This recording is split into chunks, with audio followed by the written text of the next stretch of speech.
Okay, welcome, Judith. I Thank you, dear. understand you and I have had similar experiences, spiritual experiences. I'm correct in Yes, that, right? yes, that's correct. But you've had several over time. I've only had one. You've had several. Yes, that's correct. Okay. And you wrote me an email. I think the first one had that you mentioned anyway had to do with saying a routine prayer at night. hmm Why don't you go over that, could you? Yes, I was saying my little basic bedtime prayer at the time. Now I lay me down to sleep, and suddenly my awareness was outside my body, and I was looking down a hallway or tunnel, dark tunnel towards a bright white light. And the words appeared in my head to move towards the light, so I did. I don't know how, but I did. And as I got closer to the light, I felt an all embracing warmth, loving acceptance. And also, I perceived that Jesus was a part of the light, although he was not the entire light and he was not separate from the light, he was a part of the light.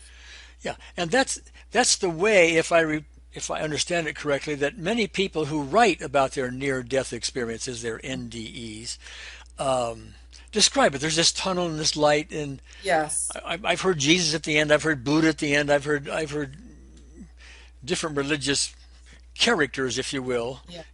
being part of it. Mine, however, I mean, there were no Jesus, Buddha, or anything else. There was just this intense sense of love. I knew I was in the presence of the Creator, and it was this world I talk about that is beyond our hmm senses.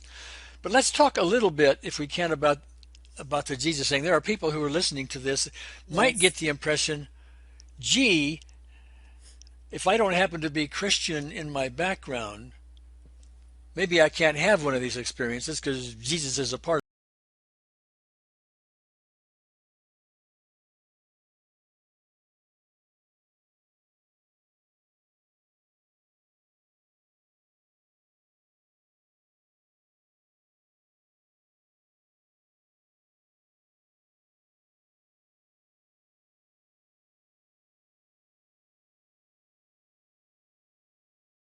Um, I only knew about Christianity at that time.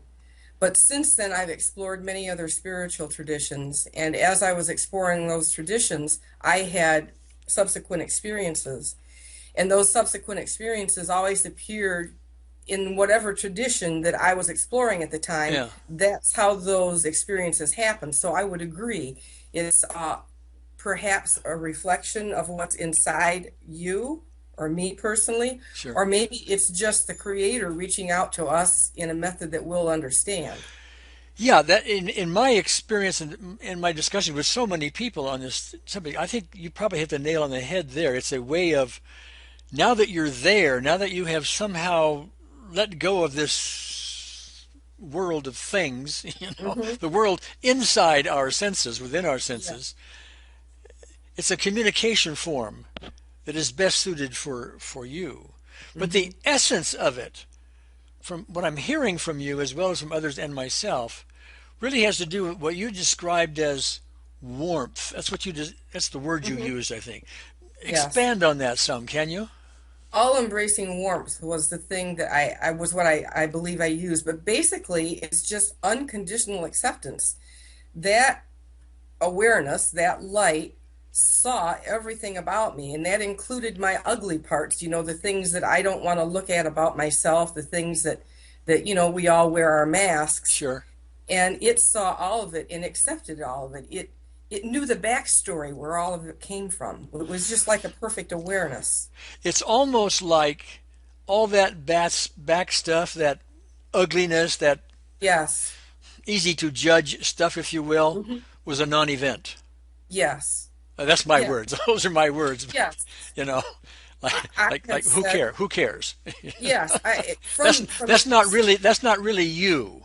yes, from that experience, I've often wondered if maybe forgiveness is not something that humans need to do, because for me, from my experience, it seems like God didn't judge, and there was no need for God to forgive. Okay. There's no injury in the first place. Yeah, and that's a fascinating thing because I'm going to move on to something Mm-hmm. which happens to be my own studies with A Course in Miracles and something I'm developing called optimal EFT. We Mm-hmm. talk about the whole topic of forgiveness, and thank you for bringing that up because forgiveness, as I've grown to understand it, has two levels. One is what we're going to call the human level, Mm-hmm. and that is um, I forgive you for betraying me or something like that. Mm-hmm. You did me in. Shame on you. You're a bad person. I'm angry at you, etc. And Mm-hmm. eventually I say, well, okay, you were having a bad day. I forgive you. Okay.